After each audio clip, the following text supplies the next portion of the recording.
Pourquoi et comment diversifier vos investissements? C'est ce qu'on va voir aujourd'hui avec Nicolas, que j'ai le plaisir d'accueillir sur la chaîne.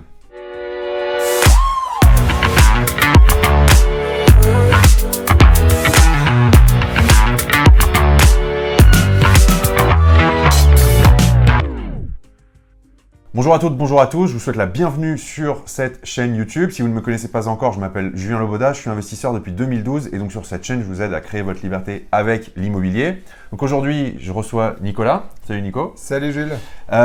Juste l'intérêt d'avoir Nicolas aujourd'hui, donc on se connaît depuis 4 ans maintenant. 4 ans à peu près. On s'est rencontrés dans un séminaire immobilier. Ouais. Donc à la base, ce qui nous lie, c'est l'investissement immobilier, parce qu'on est tous les deux investisseurs. Et Nicolas, aujourd'hui, j'ai voulu qu'il vienne sur la chaîne parce qu'il a deux caractéristiques. Donc, il va nous parler d'IMO dans un premier temps pour nous expliquer ce qu'il a fait en IMO. Et l'autre caractéristique, c'est qu'après, tu as diversifié tes investissements. Tout à fait. C'est-à-dire que tu t'es pas cantonné à l'immobilier. Non, et il va nous expliquer tout ça. Donc, déjà, première chose, Nico, est-ce que tu peux nous présenter un petit peu qui tu es rapidement et puis du coup ton parcours d'investisseur immobilier? Très bien. Bonjour à tous, je m'appelle Nicolas, j'ai 35 ans et pour vous la faire courte, j'étais dans le domaine du prêt-à-porter avant. Et quand je dis avant, c'était il y a un peu plus de 5 ans de ça, 6 ans de ça même. Et effectivement, je me suis intéressé à l'immobilier, j'ai investi dans l'immobilier et j'ai investi précisément dans 6 appartements. En l'espace de 2 ans, entre 2013 et 2015. Et depuis 2019, je faisais de la location classique avant, et justement, ça fera l'objet je suppose, la vidéo ensuite. J'ai voulu transformer mes investissements en investissement un peu plus rentable, tout simplement, à travers la location courte durée. D'accord, ok.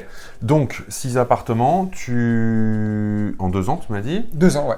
C'est vrai que quand on s'est rencontrés, tu les exploitais tous à l'année. Tout à fait. Est-ce que tu peux dire un petit peu où tu as investi, dans quelle partie de la France, quelle typologie de ville et on va peut-être pas faire les 6 appartements, mais ça te rapportait combien, disons, avant que tu fasses ce choix? Alors, j'ai 2 appartements qui sont à Marseille, je peux vous en parler parce que c'est une ville très connue, même si peu d'investisseurs, c'est incroyable, mais vrai, s'orientent vers Marseille parce qu'il y a l'image de Marseille, oui. C'est incroyable, la force des médias sur l'influence de l'investissement. Et puis 4 autres appartements qui sont en région Seine-et-Marne, précisément, qui sont à une demi-heure de Paris, pour vous situer un petit peu. Et alors, combien je gagnais avant? Clairement, je gagnais pas grand-chose, puisque j'avais des investissements qui s'autofinançaient. C'était mon objectif au départ, d'avoir des investissements qui s'autofinançaient. Ce que j'allais dire, ce qui est déjà... oui. Même si on sait qu'aujourd'hui, un investissement rentable, à minima, il doit s'autofinancer, mais c'est déjà on va pas dire une prouesse, mais une bonne chose. C'est déjà un bel objectif, parce que c'est le minimum, je dirais, de la bonne affaire, ce qui permet d'en racheter d'autres derrière. Moi, je gagnais, je peux le dire, je gagnais avant à peu près 2400, 2600 selon les primes, selon les mois, de salaire mensuel quand j'étais responsable adjoint d'un magasin de prêt-à-porter.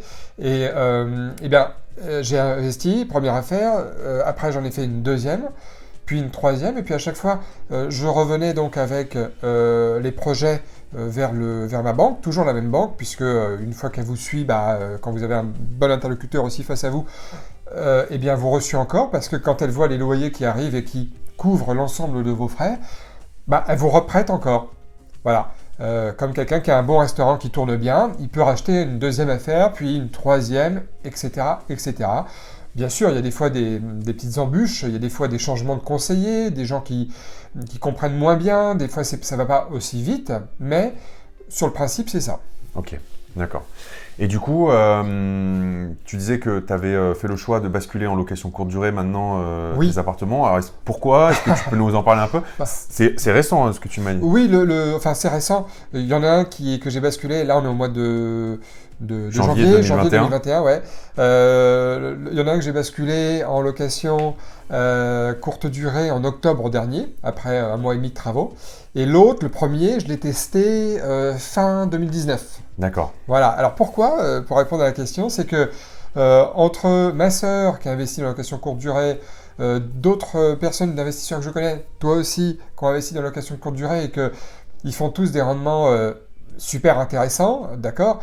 J'ai dit, tiens, j'ai un locataire qui s'en va, après 4 ans de location où tout s'est très bien passé. Je louais à ce moment-là, je vous en parle maintenant parce que ça va être important pour la suite, mais 550 € par mois, alors que j'avais un crédit d'environ 330 € par mois. Donc bon, très bon autofinancement. Et j'ai dit, il s'en va, pourquoi pas essayer? Pourquoi pas essayer? Parce que je me suis dit, de toute façon, si ça marche pas, au bout de, disons, 2 mois, 3 mois, pour vraiment avoir une idée, hein, on ne peut pas juger sur un seul mois, mais 3 mois c'était bien, j'ai dit, si ça marche pas, je rebascule en location classique. Ouais.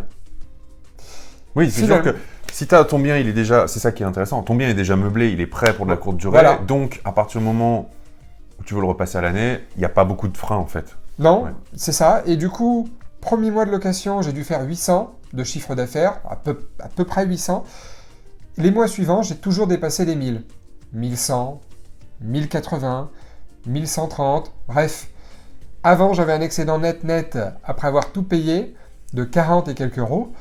Après, j'avais un excédent net qui oscillait entre 300, 360, 380 dans les meilleurs mois de net. C'est-à-dire que en location courte durée, on n'a pas que le crédit, les charges de copropriété, la taxe foncière que personnellement je mensualise, plus la gestion locative que j'ai toujours voulu déléguer. Vous avez aussi en plus, dans la courte durée, les frais de EDF qui sont à votre charge et de la Freebox. Enfin, de la Freebox, de la box, ouais. Voilà, vous avez vu avec laquelle je travaillais, qui s'ajoutent en plus. On pourrait parler des frais de ménage, parce que bon, moi je délègue tout, parce que sinon on se crée un deuxième job de toute façon, donc c'est pas du tout l'idée. Mais les frais de ménage ne sont imputés que si on a des réservations. Donc moi, j'ai à cœur de payer beaucoup de frais de ménage. Oui. Voilà, ça veut dire que ça tourne bien. Donc, avec tous ces frais-là, j'ai pu avoir un excédent beaucoup plus important, parce que là, tout de suite, on se dit, mais si je peux avoir 300, 350 d'excédent net sur mon plus petit appartement, ça, je vous parle d'un studio qui fait 20 mètres carrés. Eh bien, si j'ai 3 affaires comme celle-ci, déjà, on arrive à 1000 € net. Net, hein, je parle. Là, quand même, ça commence à faire réfléchir, quoi. Et de se dire, ça remplace quasiment un SMIC. Et puis, à la limite, si ça remplace pas un SMIC et que vous gagnez ce que je gagnais avant comme salaire, ça fait quand même une super belle augmentation de salaire que vous avez décidé vous-même. Et j'ai dit, voilà, dès qu'il y a un prochain tournement de locataire dans un autre appartement, je referai ça aussi. C'est ça, ouais. Et c'est ce que j'ai fait au mois de juillet-août dernier. On a commencé les travaux au mois d'août sur un autre bien à 2 pièces qui me rapporte, lui, encore un petit peu plus. D'accord, ok.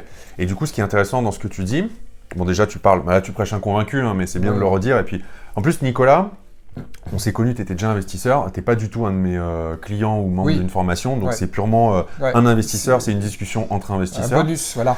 Voilà, exactement. Mais du coup, déjà tu prouves que ça fonctionne encore, hein, même en 2019-2020. Voilà, alors beaucoup de gens disaient que c'était mort.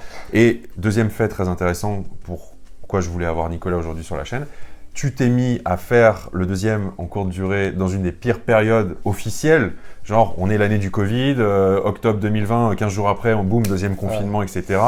Qu'est-ce que tu as eu comme résultat? C'est ça qui m'intéresse. Et on n'est pas là, précision, on n'est pas là pour vendre du rêve, je veux, voilà, non. Si ça n'a pas marché, tu le dis, si ça a marché, tu le dis, mais... c'est très simple, j'ai mis les annonces, parce que je suis sur 2 sites en ligne de réservation courte durée, le 8 octobre. Et au 30 octobre, j'avais déjà 14 nuits de réservées. Sachant que mon seuil de rentabilité, c'est à partir de 8 nuits. 8, 9 nuits, ça dépend si j'ai 9 nuits avec 9 clients différents ou si j'ai 8 nuits avec 2-3 clients différents. Bon, tu vois. Oui, parce que tu as des charges qui varient sur le ménage notamment. Exactement. Mais 14 nuitées, déjà, en même pas 30 jours, puisque j'ai commencé le 8 octobre, j'avais déjà à peu près 1090 de chiffre d'affaires. Un peu comme le studio. Deuxième mois, novembre, je me rappelle très bien, j'ai malheureusement fait un mois un peu pourri, aussi bien avec le studio qu'avec ce 2 pièces. Celui-là, je l'ai fait 6 nuits. Bon, voilà, novembre, on était confinés, vraiment gros coup de massue. Voilà, décembre, j'ai fait que 11 nuits sur cet appartement-là, je parle du 2 pièces, mais j'ai fait plus de chiffre d'affaires qu'en octobre parce que y avait les nuits de Noël et du jour de l'an, qui en plus étaient à cheval sur des week-ends où j'ai tendance toujours, le samedi soir notamment, à mettre d'office un prix plus cher, parce que c'est souvent, j'ai remarqué avec le studio, une des nuits qui est souvent la plus réservée. Ok, les gens qui viennent passer le week-end du coup. Là, avant je mettais des nuits dans le 2 pièces, je mettais des nuits à 89 €. Le studio 70, grosso modo pour vous dire. Là, c'était des nuits à 125, 130. Donc tu as loué moins de nuits, Mais- tu as quand même passé ton seuil de renta puisque tu es, Ouais. au-dessus des 8 nuits, Ouais. et tu fais plus d'argent. Je fais plus d'argent. Et alors, pour le mois de janvier, on était vers le 8 janvier, j'étais qu'à 5-6 nuits sur le 2 pièces. Et là, j'ai un de mes voyageurs qui avait réservé les 3 nuits à cheval entre le 30 et le 2 janvier, enfin entre le 30 décembre et le 2 janvier, qui me contacte pour me demander s'il peut louer un mois complet. Ok. Donc, C'est bon ça. c'est bon, oui et non. Enfin, oui, bien sûr que c'est bon, ça fait plaisir. Le but, c'est de vendre le mois complet, bien entendu. Mais souvent, quand les gens vous demandent ça, quand vous annoncez le prix, même il est énormément rabaissé par rapport à un mois complet à la nuitée, 90 € la nuit x 30, ça fait 2007. Ouais. Je lui propose 2007, il va me dire non. Donc du coup, je me suis dit, je vais faire un bon rabais et je vais faire comme si j'avais fait un bon mois habituel, c'est-à-dire où je suis environ, et je prends référence au studio, je suis en moyenne à 15-16 nuits pour mes mois classiques. Hein. Je ne suis pas à 28 nuits ou des trucs comme ça. Non, moi, ma moyenne, c'est 15-16 nuits. Mhm. D'accord. 15-16 nuits, c'est ma moyenne. J'ai eu des plus, j'ai eu des moins, mais ma moyenne, c'est 15-16 nuits. Et du coup, en partant sur 15-16 nuits de location, en voyant les frais de ménage que j'aurai en moins, en voyant tout ça, je lui fais un prix à peu près à 1 300 €. D'accord. T'as cassé en deux. Ce qui est excellent. Mais je lui ai dit au gars au téléphone, je lui ai dit, je ne peux pas vous le louer comme un 2 pièces classique à 800 € par mois, parce que moi, je fais de la location courte durée, ça ne m'intéresse pas du tout. Moi, j'ai un petit peu enrobé le truc vis-à-vis du gars, parce que faudra que vous le fassiez aussi. C'est dans votre intérêt de dire, et c'est ce que j'ai fait. J'ai dit, voilà, on était le 8 du mois. Je lui ai dit, monsieur, je suis déjà à peu près à 900 €. Ouais. Alors que j'étais à 600 à peu près, voilà, euros. Mais enfin, ceci dit, voilà. Donc je lui ai dit, je peux pas vous le louer à 800 € comme un 2 pièces classique. Voilà, vous comprenez bien. De toute façon, les clients qui font ça, ils le savent pertinemment. Ouais. Voilà. Mais enfin, il y a déjà des gens qui m'ont fait des demandes. Quand je leur dis le loyer, les mêmes loyers, ils me disent non, au revoir, c'est trop cher, quoi. J'ai envie de le dire, loue quelque chose de traditionnel et puis dépose ton préavis le lendemain et t'auras ton... Voilà, donc bref, super mois de loyer, bien entendu, avec un peu plus de 500 € d'excédent net, à cheval sur janvier et février, du coup. Ok. Donc c'est top. Et puis là, le studio, c'est un très bon mois aussi, puisque j'ai déjà dépassé, on est le 22, j'ai déjà dépassé mon seuil de rendement habituel des 8 nuits traditionnelles. Ok. Donc là, je suis déjà à un peu plus de 230 € net pour le studio. Ok. Sur le mois de janvier. Et comme tu le disais tout à l'heure, je pense que ça sera l'objet d'une de tes questions aussi, et de l'expérience que j'ai par rapport à ça, que je suppose que tu parles déjà à tes abonnés depuis longtemps, mais les avantages de la courte durée peut-être. Oui, c'est une question, mais vas-y, tu peux en reparler parce que... Dis-moi. Peut-être qu'il y a des gens qui nous regardent et qui se posent la question, au-delà de l'aspect financier un peu dur, de pourquoi basculer, parce qu'il y a toujours des préjugés. Hein, c'est beaucoup de boulot, je vais y passer toutes mes journées, j'ai pas envie de me créer un deuxième job, moi dans ma ville, il n'y a pas de demande, il y a toujours 1000 préjugés. Ouais. Du coup, ce qui m'intéresse, oui, effectivement, c'est d'avoir pourquoi toi, tu as fait ça. Alors, moi, bien sûr, du coup, j'investis depuis 2013, pour vous donner une idée. Donc, j'ai déjà du recul. Et effectivement, pourquoi la courte durée? J'ai tout de suite vu les points importants.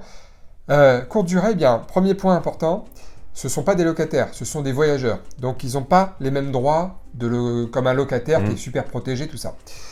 Deuxièmement, vous avez un appartement qui est entretenu très régulièrement. Moi, en général, c'est une moyenne de 2 fois par semaine. Parce que la personne qui vient pour le ménage, je veux que ça soit impeccable. D'ailleurs, je la paye à un certain prix. Je ne la paye pas au SMIC horaire, je la paye plus que ça parce que déjà, j'estime que c'est du vrai travail. Et puis parce qu'elle fait bien les choses, donc voilà. Troisièmement, vous avez moins de problèmes. J'entends par là qu'un locataire, même indélicat, qui est en déplacement pour 2 jours, si dans 2 jours il est parti, même s'il fait du bruit. Voilà. Quatrièmement, vous ajustez les prix comme vous le voulez en fonction de la saison. Les nuits de Noël, par exemple, les nuits des ponts, du mois de mai, des machins comme ça, vous pouvez. Cinquièmement, vous êtes payé en avance. Oui. vous recevez l'argent en avance. Et puis, sixièmement, bien entendu, vous disposez aussi de votre appartement. Si un jour vous avez des amis qui viennent vous voir ou quoi, vous pouvez bloquer les dates et de bloquer l'appartement, de faire ce que vous voulez avec. Et alors, qu'est-ce qu'on fait de plus par rapport à la location classique? Parce qu'évidemment, il y a un tout petit peu plus de choses à faire, mais pas grand-chose en fait. Moi, je vais vous dire ce que je fais quand j'ai une réservation. J'ai une réservation, 1 nuit, 3 nuits, peu importe. Mon seul travail, c'est déjà, premièrement, de bloquer l'autre site avec lequel je passe pour bloquer exactement les mêmes nuits pour pas qu'il y ait de doublons. Du coup, parce que tu synchronises pas les calendriers entre eux ou pas Moi, je n'ai pas souscrit à ça. Je sais que tu fais ça par... Moi, j'utilise Bets24 voilà. comme channel manager, mais tu sais que tu peux très bien faire une synchro des calendriers entre eux, même sans ça. Hein. Si, Ouais. je les ai faits, j'ai synchronisé, mais c'est pas... Je reconnais aussi nickel que Bets24, mais disons que les calendriers sont synchronisés en l'espace d'un quart d'heure environ.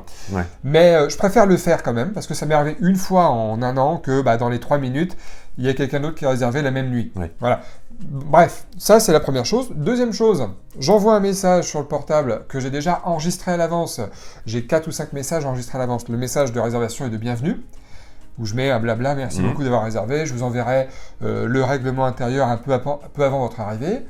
Chose que je fais, je leur envoie après le règlement intérieur, qu'ils doivent lire et approuver avant de rentrer dans les lieux. Et enfin, je leur envoie évidemment les codes à distance, parce que moi j'automatise complètement les entrées avec les histoires de boîte à clés, etc. Voilà. Et s'il y a besoin d'une caution en fonction du site, c'est vous ou pas qui récupère la caution, je leur envoie aussi un message qui est programmé. Merci de m'envoyer la caution d'un montant de sur tel compte bancaire d'un montant de. Évidemment, il y a des gens qui disent, parce qu'il faut parler des problèmes, ah bah merde, je l'ai pas vu, je suis devant l'appartement, comment on fait? Pas de souci, il y a toujours l'option PayPal. Oui. Et s'ils peuvent pas par PayPal, c'est qu'ils sont vraiment de mauvaise volonté. Et puis moi, je leur dis non. Moi, j'ai eu 2 petits soucis en espace d'un an, qui sont déjà de trop, et je refuse d'avoir des gens qui ne jouent pas le jeu, alors que c'est écrit sur les sites, hein. Je les prends pas au dépourvu. Et en fait, c'est là où tu as raison, tu soulèves un point important, tu te protèges, parce que quelqu'un qui joue le jeu et qui te verse la caution, dans tous les cas, tu sais que c'est psychologique, mais tu as lâché de l'argent, tu fais attention. Quelqu'un qui n'a pas fait gaffe à la caution ou qui ne veut pas la verser, généralement, c'est pas le bon locataire. Comme par hasard, quand les gens versent la caution, il n'y a pas de problème.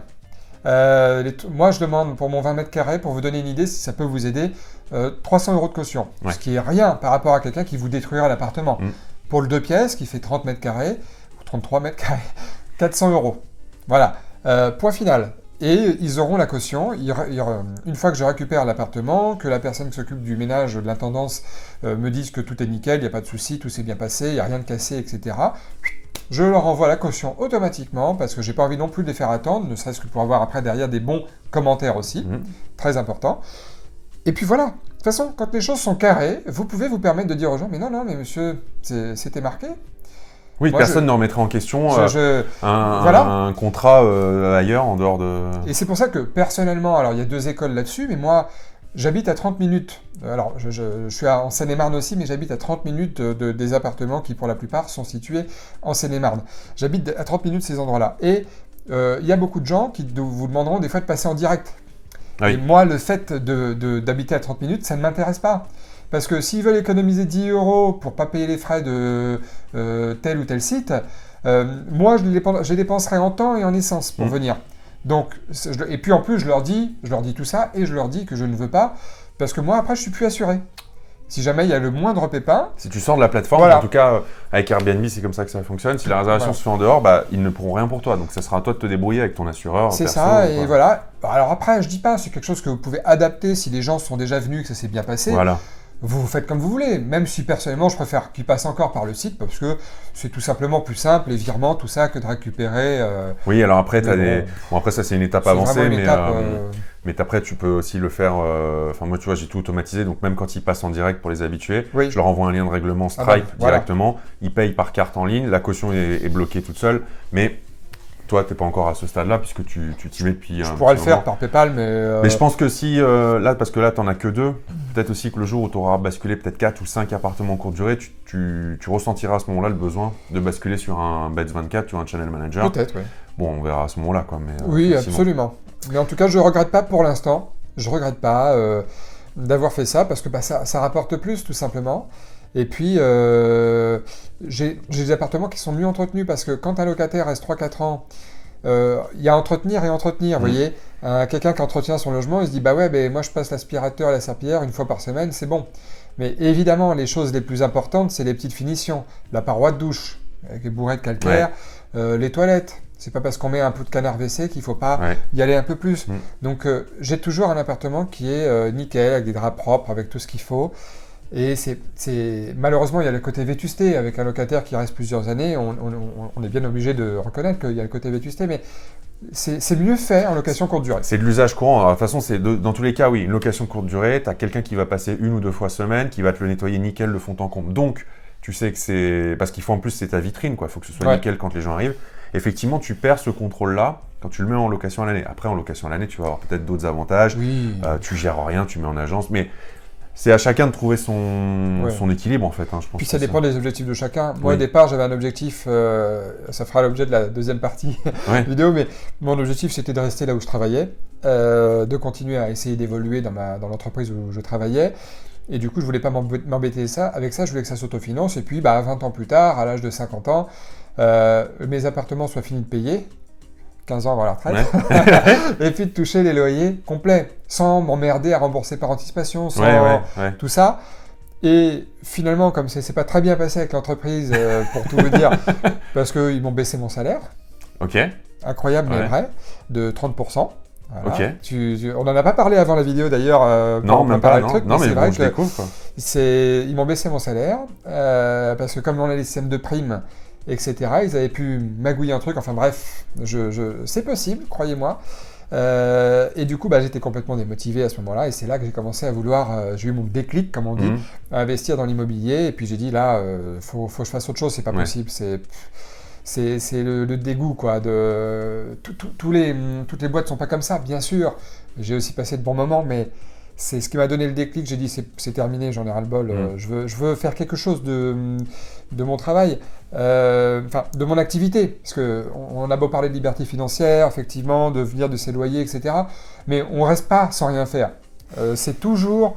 on a plus de travail, mais on a une activité. Voilà, et là tu soulèves un point hyper important, c'est une question que je voulais te poser, et après on va parler de ton autre activité, je pense, parce que c'est une très bonne transition. Souvent, une question qu'on me pose, alors que ce soit à moi ou à plein d'autres investisseurs, mais moi je l'ai plus souvent parce que je forme aussi des gens immobiliers, c'est pourquoi est-ce que tu as cette activité-là si tu as déjà ton immobilier qui te rapporte de quoi vivre. Et donc j'ai un peu envie de te... Moi je connais la réponse déjà, mais je vais te poser la question parce que Nicolas, du coup, il s'est mis dans une autre activité. Tu t'es mis aussi à investir en bourse depuis quelques années.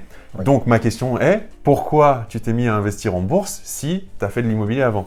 Alors oui, je me suis mis à investir en bourse. Alors, même pour être plus précis, parce que dans le domaine de la bourse, ça fait toujours une différence, bourse et trading. Oui. En fait, je fais du trading. Je suis trader pour mon compte propre. Et c'est ce qui m'occupe la plupart de mes après-midi, même si c'est très peu de temps. Tu bosses quoi, 2 heures par jour, c'est ça ? Ouais, en moyenne. Ouais, voilà. Les marchés ouvrent à 15h30, les marchés américains, et à 17h, 17h30, grand max, j'ai fini. Ça fait rêver. Hein. 8 fois sur 10, mais parce que le gros du mouvement se passe en début de séance, et c'est un marché formidable, les actions américaines, parce que il y a des volatilités très importantes. Et voilà, donc effectivement, je me suis mis à faire cette haute activité à côté, parce que quand du coup on a fait la rupture conventionnelle avec mes anciens patrons en 2015, moi j'avais déjà eu le filon immobilier vers 2013, comme je vous disais tout à l'heure. Et bien du coup, rupture conventionnelle, chômage, etc. Et j'ai dit, qu'est-ce que je peux faire pour faire une activité pour moi-même sans être embêté. Alors je pensais à plein de choses, gestionnaire de patrimoine, chasseur de biens pour les autres investisseurs, voilà, ou, et ça m'est arrivé par hasard en regardant une émission sur Capital, faire du trading pour son compte propre. Et j'avais vu un gars qui faisait ça, qui s'en sortait apparemment bien. Et j'ai dit, c'est vrai que maintenant, dans ma façon de penser, je pense comme ça. Si lui peut le faire, je peux le faire aussi. Oui. Je veux dire, il y a des traders, et c'est pas que ce qu'on voit dans les films, ils gagnent leur vie aussi, plus ou moins, mais ils gagnent leur vie. Il y a des investisseurs qui gagnent leur vie aussi, plus ou moins. Bref, tous les business. Et j'ai dit, si j'ai pu apprendre de l'immobilier ou d'autres choses, je peux apprendre le trading. Alors, je me suis formé au trading, une grosse formation qui a duré presque 9 mois. Je me suis mis à faire du trading. Ça, c'est... bien passé, mais j'ai perdu les 2 premières années. Comme je le dis aussi... non, mais au moins, tu es honnête. Hein, voilà. C'est pas toujours tout rose. Hein, Non. Et puis, c'est à partir de 2019 que j'ai commencé à être régulier et à gagner un peu. À gagner un peu. 2020 était une année très correcte. Et puis là, on est en 2021. Et aujourd'hui, je suis très content et je continue à diversifier. Et aujourd'hui... Pour être franc avec vous, j'essaie même de transmettre mon savoir aux autres aussi, comme Julien le fait pour ses abonnés ou pour d'autres personnes, parce que à un moment donné, on a envie aussi de diversifier, parce qu'on peut le faire, parce qu'on est intéressé. J'aurais pu me lancer dans la formation ou l'accompagnement immobilier. je pourrais le faire. J'ai trouvé 2 appartes en 2020 pour ma mère qui cherchait à investir. Bon, elle a payé comptant parce qu'elle avait eu un bonus de fin d'année, enfin de fin de retraite à la banque où elle travaillait. L'année prochaine, elle va être à la fin de carrière, tu veux dire. Fin de carrière, excuse-moi. Fin de carrière, voilà, etc. Mais c'est beau, parce que du coup, elle s'est fait tout de suite son complément de retraite, quoi. Tout à fait, mais en gros, même si je partais du principe qu'elle avait 0 d'apport. Et donc, je lui ai trouvé 2 appartements dans un même immeuble au 5e et au 7e étage, avec ascenseur, tout bien, avec travaux et tout. En gros, elle a 930 € de loyer. Et si elle avait pas mis, si elle avait dû payer à 100%, elle aurait eu à peu près 700 de crédit. De crédit, d'accord, ok. Donc, autofinancement, enfin, bien quoi, même un peu moins d'ailleurs. 700 de crédit. Mais du coup, je voulais partir là-dessus comme si elle n'avait pas un rond. Ouais. Mais sauf qu'elle les a payés comptant, et puis voilà, là ils tournent bien, parce qu'ils sont présentables, ils ont été refaits, ils sont nickel. Et puis elle est très contente d'avoir placé cette somme. Et puis il y a 3 ans, en 2017, je lui avais trouvé un local commercial, alors là c'était une super affaire aussi, qui s'autofinançait direct, un loyer à 1580, un crédit à 870. Ouais. Là elle avait pris un crédit là-dessus avec, allez, à tout casser, 4000 € d'apport. D'accord. Vous voyez le delta, 870, 1580. Voilà, et dans un commerce, bon, ça fait l'objet d'autre chose, mais tout était payé par le commerçant. La taxe foncière, des machins, les trucs. Les travaux éventuels, à part quelques... Enfin, pas voilà. tous, mais ouais. Ouais, donc... Et du coup, oui, donc, t'aurais pu, mais c'est pas le truc qui t'éclate le plus. Voilà, c'est ça. Ouais, c'était pas le truc qui m'éclatait le plus. Moi, ce que j'adore avec le trading, ou la bourse, je différencie tout de suite trading de bourse. La bourse, c'est les gens qui vraiment investissent en bourse pour garder sur du très très long terme, voilà, en misant sur les entreprises qu'ils le pensent être solides. Le trading, clairement, trader, en anglais commerçant, si vous traduisez, ou spéculateur, j'ai pas de peine à le dire du tout là-dessus, c'est quelqu'un qui va se baser surtout sur de l'analyse technique, et l'analyse technique qu'on voit à travers les graphiques, moi personnellement je ne vois pas de graphique, je vois surtout la psychologie qu'il y a derrière, des intervenants de marché, de pourquoi à ce moment-là ça va baisser parce que les gens paniquent, pourquoi ça va monter parce que les gens sont euphoriques, et de me glisser dans le mouvement.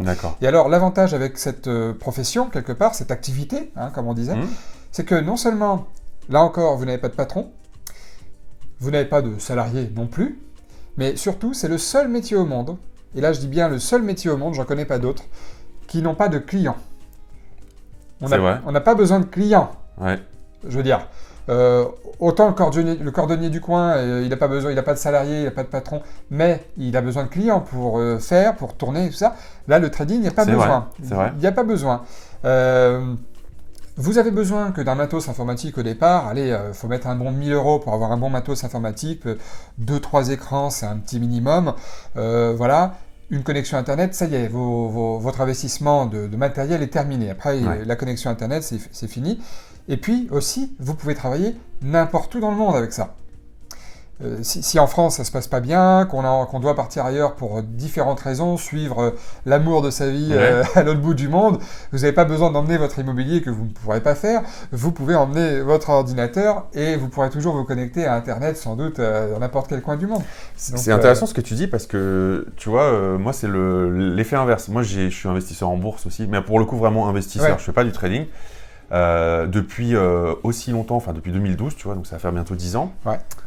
Et je comprends maintenant ce que tu veux dire parce que c'est quelque chose qui m'intéresse beaucoup, mais c'est pas un truc que j'ai... Enfin, j'ai une formation sur la bourse, mais qui est juste spécifique à certains types d'actions. Mais tu vois, c'est pas une passion dont je parle au quotidien comme l'IMO. Et du coup, je comprends maintenant ton point de vue inverse qui est de te dire, bah toi, t'aimes bien l'IMO, t'as aidé ta mère, etc. Mais c'est pas un truc que t'as forcément envie de développer en tant qu'activité à temps plein. Exactement. Voilà. Et puis rebondir ce que tu dis, ça me fait penser à ce qu'on disait tout à l'heure hors caméra. De toute façon, j'ai aidé une fois un ami. Il se trouve que par hasard, c'était en 2018, un agent immobilier m'appelle, me dit « Nicolas, si ça vous intéresse, j'ai une bonne affaire, tout ça. » Coup de chance, j'étais vraiment à 500 mètres de son agence. Je lui dis « Je suis dans le coin, vous voulez me la montrer maintenant ?» Il va me la montrer, effectivement, bien, l'emplacement bien, tu vois le truc à travaux, tu vois le truc, tu vois déjà bon potentiel, rien que le prix, tu peux limite l'acheter au prix, mais tu sais que tu vas pouvoir négocier en plus parce que voilà. Je savais combien il y allait y avoir de travaux environ, combien ça allait se louer, enfin bref, tous les trucs de base. En 5 minutes, un investisseur habitué va le voir. En 5 minutes, pas besoin de plus de 5 minutes pour visiter un 2 pièces. Personnellement, Ah oui, non, c'est clair. j'ai pas besoin. Je veux dire, vous savez, entre un bien qui a à rafraîchir ou à rénover, c'est pareil. Il faudra de toute façon faire des travaux. Oui. De toute façon. Même si le bien, il n'y a pas de travaux à faire, comme je le dis des fois dans les exemples de gens que je parle avec eux de l'immobilier, mais que le papier peint, il est très très vieux, c'était une vieille dame qui habitait là, alors on pourrait dire, oui, il n'y a pas de travaux à faire, mais c'est vieux, il faut de toute façon refaire tout. Bref, j'avais dans ma tête un pote à moi qui voulait investir, on en avait parlé quelques jours avant. Du coup, je l'appelle, je dis, Willy, est-ce que tu veux venir voir? J'ai une affaire là pour toi, je t'accompagne si tu veux. Elle me dit, ah ouais, super, très bien, merci. On y va. Je fais venir d'ailleurs un entrepreneur qui prend le temps de prendre des notes parce que je lui dis qu'il faudra faire un devis pour mon ami. Je demande à l'agence, vous pourriez lui faire une attestation locative. Pourquoi? Pour préparer déjà d'avance le dossier pour le courtier de crédit. Déjà. Je lui ai dit de rapporter tout ce qui était nécessaire. Bref, on fait tout ça. Ok, super, merci. Une semaine après, rendez-vous chez le courtier que je lui présente aussi. D'accord ? Donc je lui mets tout sur un plateau quand même. Bon, je prends un peu de temps. Là, tu as vraiment pris du temps pour lui. Quoi. Je prends du temps, mais aussi bien la visite, je veux dire, tout ça m'est tombé dessus. J'ai pris du temps, mais pas. J'ai pas eu le temps de. J'ai pas pris le temps qui m'aurait embêté le plus, c'est-à-dire le temps de recherche. Oui. Là, on m'apporte un bien sur un plateau, ça tombe bien. Bon, maintenant on l'a trouvé le bien, il n'y a plus qu'à finaliser finalement le truc. Bon, je l'accompagne au courtier et lui, il n'avait rien apporté. Il avait oublié ses documents, donc il cherchait sur son téléphone. Voilà. Et donc je le regardais en disant, dis donc, t'aurais pu... Ça fait une semaine qu'elle a demandé les trucs, t'aurais pu préparer déjà le dossier. Déjà, ça faisait mauvais genre aussi vis-à-vis de moi, des personnes que j'envoie aussi, voilà. Tout ça pour dire une semaine plus tard que le dossier n'est pas passé parce qu'il avait oublié qu'il était interdit bancaire. Ah oui, effectivement, c'est un peu problématique. Alors j'appelle la personne pour m'excuser, je lui dis qu'est-ce qui s'est passé vraiment hein. Donc elle me dit le truc, je lui dis excusez-moi. Donc à partir de ce moment-là, j'ai dit plus jamais je n'accompagne de gens, j'aide les gens. On discute autour d'une table, pas de souci, autour d'un café, tu veux un ou deux conseils, tu me poses une question, je te réponds. Mais plus jamais je n'accompagne des gens parce que leur fournir un truc gratuitement sur un plateau, en l'occurrence mon temps, il n'y avait rien d'autre. Pour envoyer que c'est foutu en l'air comme ça, voilà, plus jamais je le fais. Bah, tu sais, c'est malheureux, mais c'est une réalité. Généralement, on a tendance à pas accorder beaucoup de valeur à ce qui est gratuit. Tout à fait. Vois. Alors, comme il n'y a pas d'effort, tu vois, quand tu payes quelqu'un pour le faire, ou quand tu investis dans une formation, ou quand tu fais toi-même, même si sans parler d'argent, ton pote il aurait cherché par lui-même pendant peut-être plusieurs semaines son bien, bah, je pense que ça aurait pas été la même approche, quoi. Oui. Mais malheureusement, effectivement, quand c'est gratuit, oui. Tu te rends compte que finalement, les gens n'y accordent pas beaucoup de valeur en général. C'est clair. Je connais des gens à qui ont offert des formations qu'ils avaient fait eux-mêmes, qui leur ont pris du temps à des proches à eux, et en discutant, je dis alors, il en est où ton pote à qui t'as filé la formation là? Il me dit, bah ça fait quelques mois maintenant, bah, il a pas encore ouvert le premier chapitre. Il dit ça en rigolant, et on est arrivé à la même conclusion. Il était intéressé pour faire le truc, il l'a pas fait. Voilà. Tu sais, tous mes potes à qui j'ai offert une ou plusieurs formations, je crois pas qu'il y en ait un seul qui l'ait ouverte. Donc tu te dis bon. Aujourd'hui, l'entrepreneur qui m'a fait les travaux de rénovation au mois d'août, là, enfin le peintre, l'entrepreneur je le connaissais d'avant, mais le peintre je ne le connaissais pas, c'était un ami du gars, et donc du coup on a sympathisé. Et il m'a dit, eh ben, dis donc Nicolas, ça m'intéresse, comment tu fais pour trouver des affaires comme ça? Parce qu'évidemment je lui ai dit le prix, combien je louais, etc. Et forcément, il voit que, voilà. C'est rentable. Bah, quand tu achètes en région parisienne, en l'occurrence en Seine-et-Marne, à 30 minutes de Paris, 40, allez, de Paris, un petit 2 pièces de 33 mètres carrés à 62 000 euros. Oui, ça va. Ouais. Prix d'achat. Bah, ça intéresse les gens, quoi, parce que, voilà. Donc, j'ai dit, bah, écoute, si tu veux, on peut se prendre un rendez-vous, tu me dis quand tu es disponible, donc il m'a reçu chez lui avec sa femme et tout ça. Okay. Et je me suis dit, tiens, je sais à combien je vais lui proposer mes services. S'il est intéressé, je vais lui proposer mes services. Je lui ai dit comment ça se passait. Ouais. Je lui ai dit que c'était pas tout rose, voilà ce que je pourrais leur apporter, parce que beaucoup de gens pensent que trouver un bien immobilier, il s'agit d'un week-end sympa entre 2 cafés et 4 visites pour trouver le bien. Or, des fois ça arrive, mais des fois il faut plusieurs semaines, plusieurs mois pour trouver le bon bien. Sinon, vous ferez des mauvaises affaires. Donc, je lui ai dit que c'est surtout le temps. Je lui ai dit que je passerai du temps dessus. Que je sais comment dénicher les affaires qui sont potentiellement à des prix attractifs et qui peuvent le devenir attractifs. Évaluer le montant des travaux. Combien ça va se louer. comment même le décorer. S'il veut même des conseils, je pourrais même en bonus lui donner les agences qui vont gérer son bien avec des services très attractifs. La comptable que j'ai, qui pourra l'aider une fois par an pour faire ses déclarations de revenus dans les règles de l'art. Et puis surtout, je lui ai dit, si ça fonctionne bien, bah, tu verras que tu auras envie peut-être qu'on en fasse un deuxième. Oui. Voilà. Et donc, je lui ai proposé mon prix et je lui ai dit, voilà, moi, je demande un acompte de temps parce que par contre, je ne suis pas comme un agent immobilier qui peut-être aura sa commission si peut-être la vente se fait et que le financement se fait aussi. Je dis, moi, par contre, juste pour mon temps, j'ai besoin d'un acompte de temps. Et le reste, t'inquiète, tu me le donneras, voilà. Et là, c'était quand ça? C'était au mois de novembre dernier. Il réfléchit toujours. Ouais. Ouais, bah voilà. Non, mais au moins... Il réfléchit toujours. Donc, alors, je lui ai dit, c'est soit ça, soit je te recommande de te former à investir dans l'immobilier. Sinon, c'est ça, voilà. Et j'ai même la personne qui, sur un de mes appartements, j'en ai 2 appartements, mais j'ai 2 personnes qui travaillent avec moi. Pourquoi je monte 3? C'est 2. J'ai 2 personnes, j'ai 2 appartements en courte durée pour le moment, mais j'ai quand même 2 personnes, parce que c'est important ça aussi. Si jamais il y en a une qui tombe malade ou qui est en vacances, même si vous avez qu'un bien en courte durée, il vaut mieux C'est bien d'avoir une personne de secours. De toute façon. Et une de ces 2 personnes, Alexandra, m'a dit, elle aussi, on s'est fait un petit rendez-vous dans l'appartement dont elle s'occupe. Elle est venue avec son mari parce qu'elle était intéressée aussi. Donc je lui ai parlé de ça. Je lui ai dit, moi je peux faire ça, tout ce que je viens de vous dire, je peux le faire si ça vous intéresse. Et puis elle aussi, ils réfléchissent pour le moment pour voir. Mais plus jamais je le ferai gratuitement. Voilà, je veux que les gens quelque part s'engagent un peu. Et c'est ça. En fait, le fait de payer, c'est pas, enfin, faut pas le voir comme une dépense. Pour moi, c'est un investissement. C'est que tu t'engages.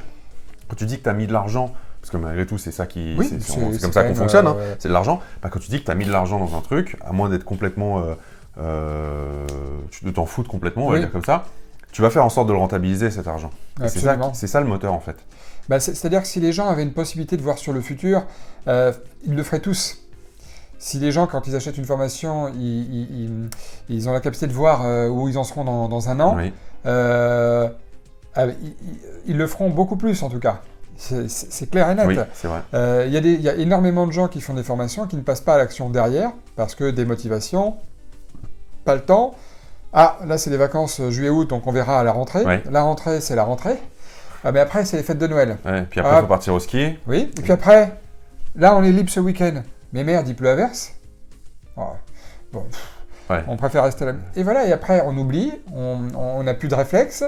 On a pu se faire jeter 3-4 fois avec des offres qui ne sont pas passées, donc on abandonne, on se dit, c'est pas possible, je passe mes offres, ça passe pas. Oui. C'est que c'est pas vrai, ça marche pas, quoi. Ça ne marche pas, voilà. Alors que la réalité est quand même plus complexe. Il y a 1000 raisons qui font que ça marche pas. Tout à fait, il y a plein de raisons qui font que ça marche pas. Voilà, donc plus jamais aujourd'hui je n'accompagnerai de gens gratuitement ou de mon temps, à part des conseils là autour d'une table, voilà, tout simplement pour si je peux dépanner, voilà, de dire ce que je pense sur tel truc, ok, mais plus jamais parce que ça n'a pas du tout la même valeur. Et en plus, c'est comme si vous donniez de la confiture au cochon, quoi. Vous voyez, limite, je préférerais offrir, par exemple, des services de trading à Julien s'il me demande un jour, parce que je sais qu'il le fera, puisqu'il sait, à l'avance combien ça coûte de faire ça. La valeur du temps, etc. Il le sait, à la limite. Mais des gens qui n'ont pas encore prouvé leur motivation à travers leurs actions, c'est beaucoup plus délicat. Et je reconnais que c'est pas facile, parce que où aller, quoi faire, par où commencer, comment... Mais c'est justement ça qui fait qu'il faut apprendre. Exactement. Ok. Donc aujourd'hui... En gros, tu as ces activités immobilières où tu bascules tous tes apparts en courte durée au fur et à mesure. Tout à fait. C'est une partie de tes revenus. Et puis tu as cette activité de trading pour ton compte à côté. Tu m'as dit quand on discutait que tu avais, du coup, j'ai bien compris, c'est le truc qui t'éclate quand même le plus des deux. Et que c'est du coup ça que tu partages aujourd'hui avec les gens. Oui. Tu as une chaîne YouTube. Oui, c'est vrai. J'ai une chaîne YouTube. Vous tapez Nicolas Pomarède. Je mettrai le lien si tu veux, dans la description sous la vidéo. Voilà. Ça, les gens pourront y aller. Depuis le mois d'avril de 2020. Et en fait, je voulais, si tu veux, j'ai eu le déclic de faire la chaîne YouTube, figure-toi, dans un salon d'analyse technique en 2019. On a été au salon d'analyse technique ou du trading, je sais plus, c'était l'un des deux, il y a les deux existent. Et puis, j'étais comme tout le monde, je regardais ce qui se faisait actuellement sur les marchés, tout ça, qu'est-ce qu'il y avait de nouveau. Et en parlant avec d'autres personnes, d'autres, entre guillemets, j'allais dire touristes, ou on peut dire ça comme ça, des gens mais qui se promenaient sur des le gens salon, qui se quoi. promenaient Oui. sur salon, voilà, Ok. des gens intéressés. Ben, c'est très bizarre, mais en parlant à un gars, puis à un autre gars, tout ça, tout d'un coup, j'ai eu 8 personnes autour de moi. Ok. Alors que je n'étais pas du tout reconnu, connu sur YouTube, rien. Mais juste en parlant, vous savez, de fil en aiguille, les gens s'incrustent un peu dans la Ouais. discussion, les gens voient qu'on discute d'un truc. Et là, je me suis dit, à ce moment-là, j'ai vu que beaucoup de gens n'avaient pas encore le niveau. Il y avait encore beaucoup de gens qui avaient des questions dans leur tête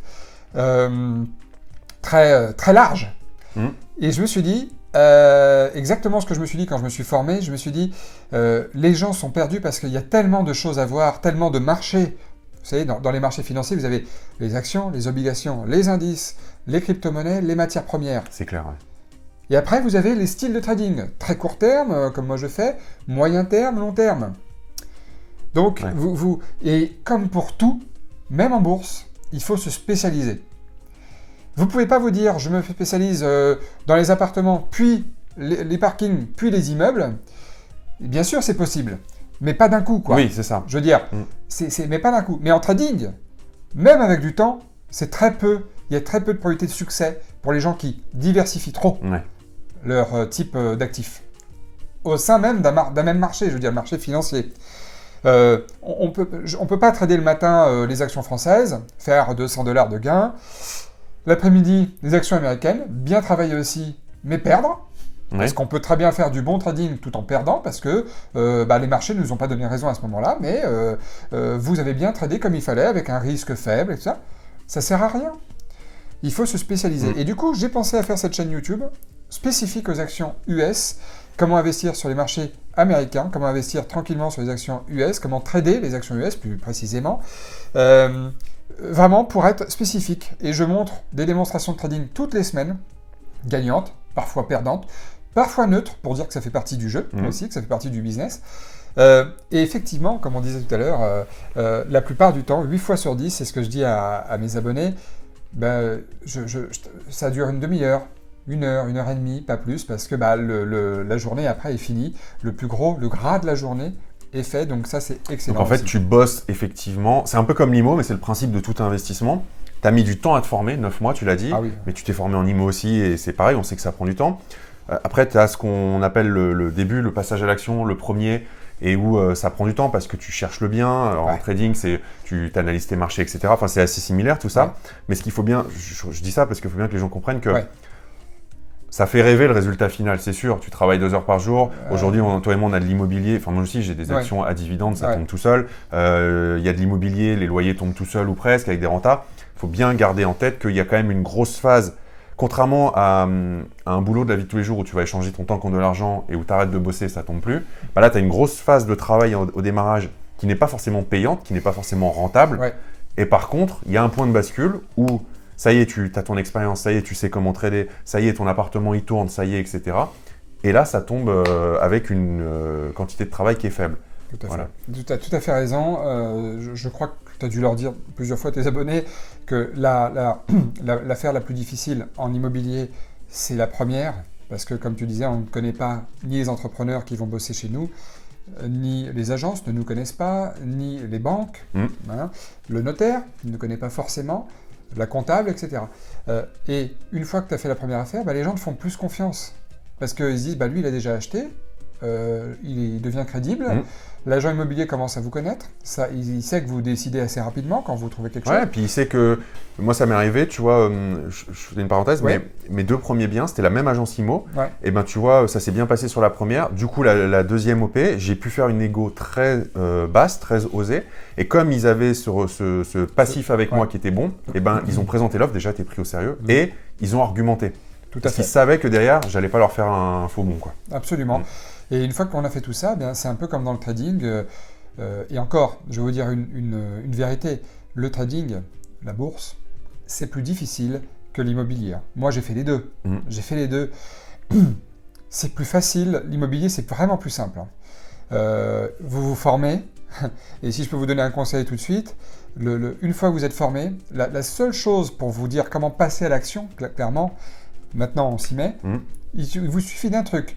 Dès l'instant où vous décrochez votre téléphone pour appeler des agences et commencer à leur dire ce que vous recherchez, déjà vous êtes dans l'action. Oui, c'est ça. Déjà, vous êtes même pas obligé d'aller les voir. Moi, personnellement, j'aime bien aller sur place pour voir comment je suis reçu, comment je suis accueilli, etc. Mais c'est ce que je disais dans d'autres séminaires sur l'immobilier. Vous décrochez déjà votre téléphone et dites voilà, on cherche à investir, voilà ce qu'on recherche, plutôt des biens comme ceci, comme cela, avec travaux ou pas, déjà loués ou pas.